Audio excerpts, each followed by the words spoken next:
The modern world did not appear by accident.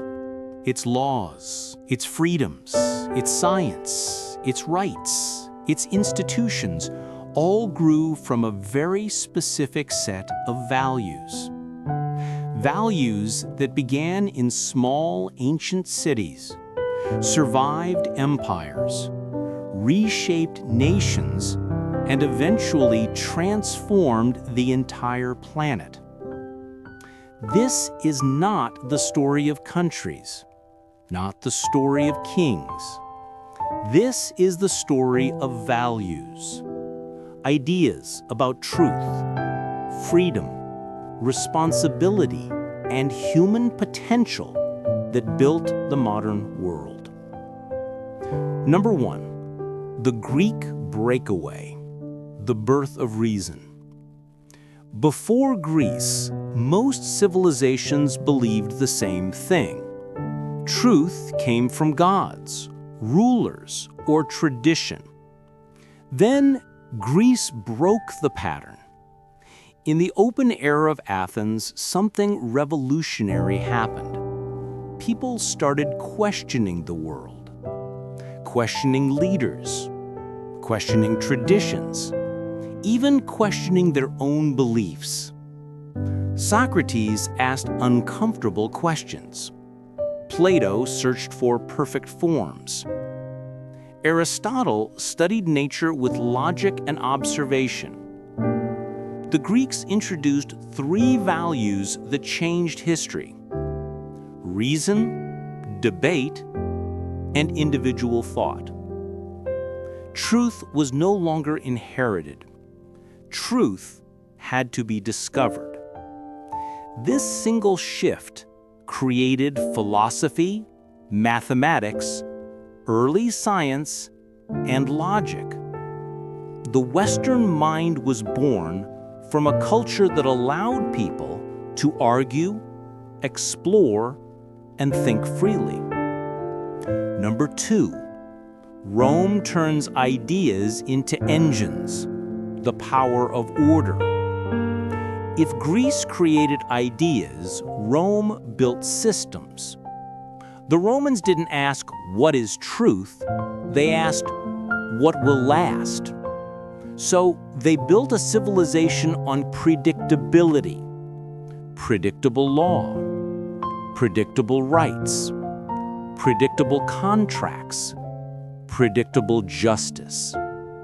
You knew what you owned. You knew what you owed. You knew what you could build. You knew what was protected. Rome introduced the second Western value: order above rulers, rules stronger than individuals. This idea became the backbone of courts, citizenship, property rights, legal contracts, government structures. When Rome fell, its stones crumbled, but its legal mind survived. Today's Western institutions still carry Roman fingerprints. Number 3, the moral revolution, the value of the individual.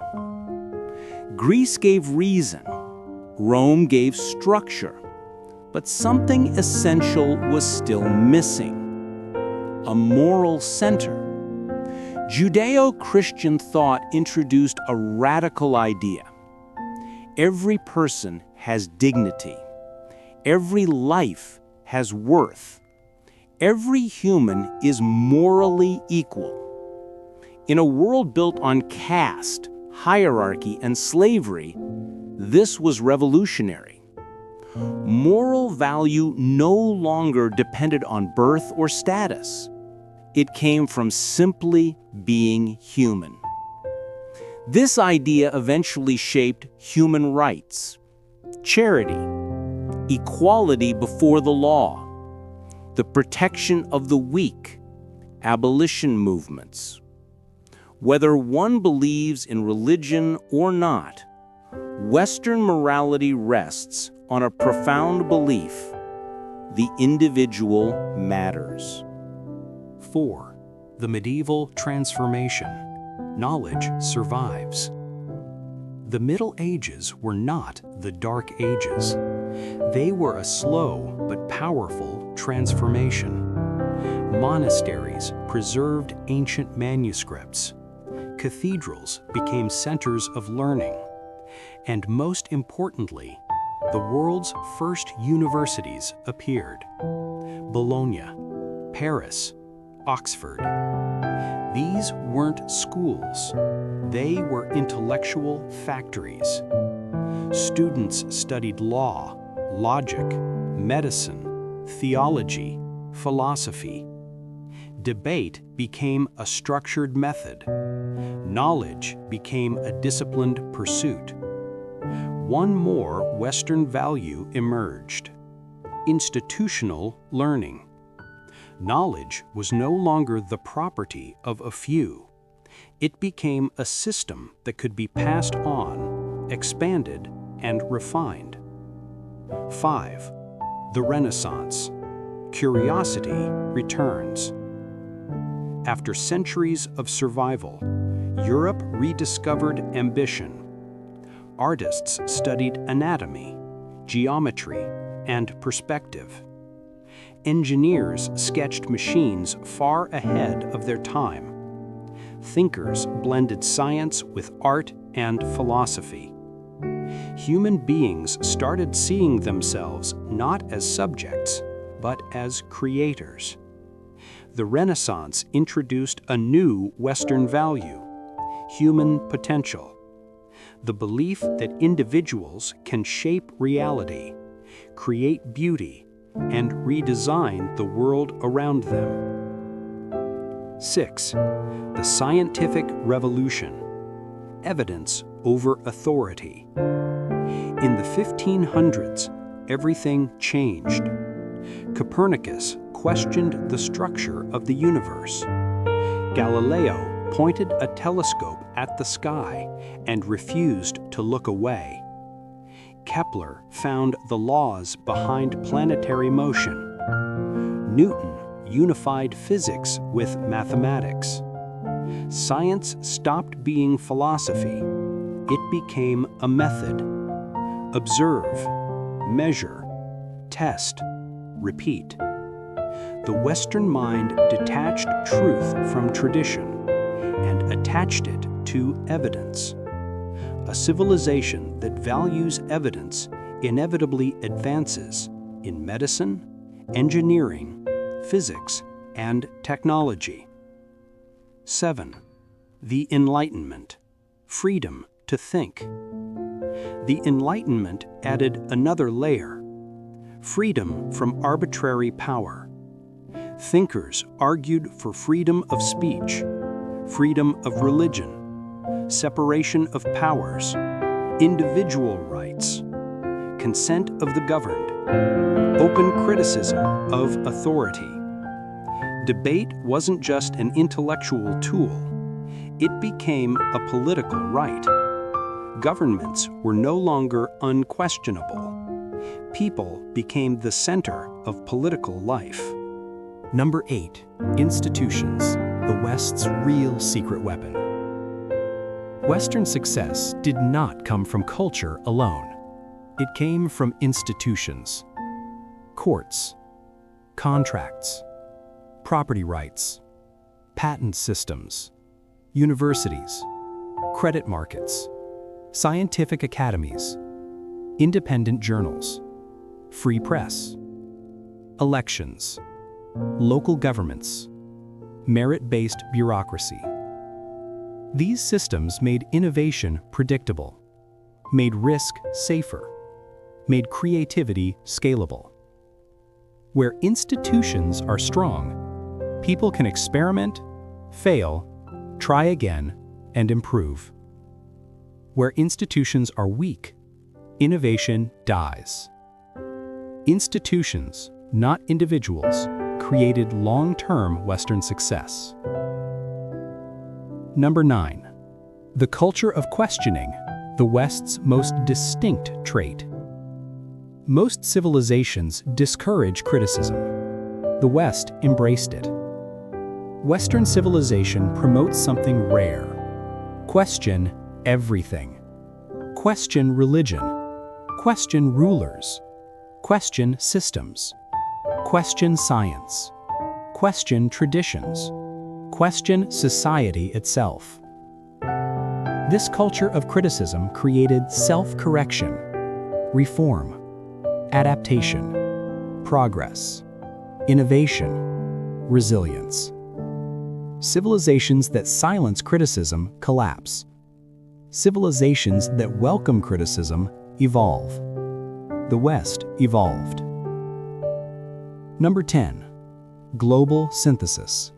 Absorbing the world's knowledge. Another reason for Western success is simple. The West borrowed from everyone. Greek logic, Roman law, Christian and Jewish ethics, Islamic astronomy and medicine, Egyptian geometry, Babylonian astronomy.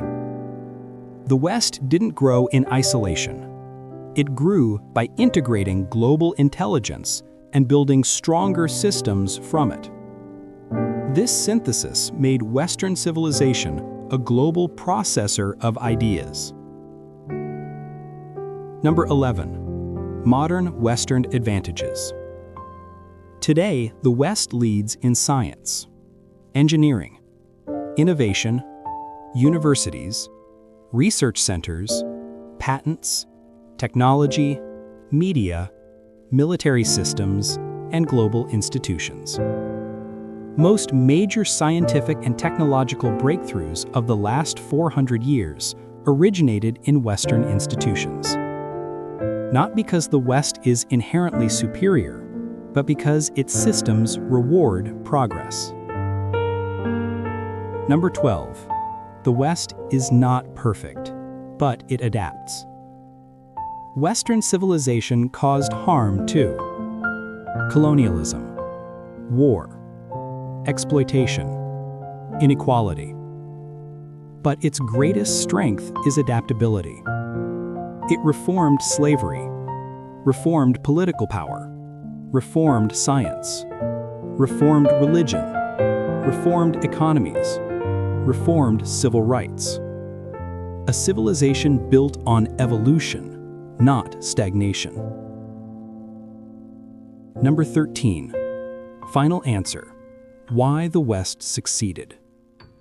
Western civilization succeeded because it embraced reason over superstition, science over myth, law over rulers, individual rights over authoritarianism, innovation over tradition, competition over monopoly, debate over silence, systems over chaos, curiosity over fear. These values produced democracy, capitalism, universities, scientific progress, engineering breakthroughs, human rights, global innovation. Western success is not a miracle. It is the result of ideas, institutions, and continuous self-correction. And the greatest Western idea, the one that changed the world, is this: truth can be discovered, not declared. That idea built the modern world.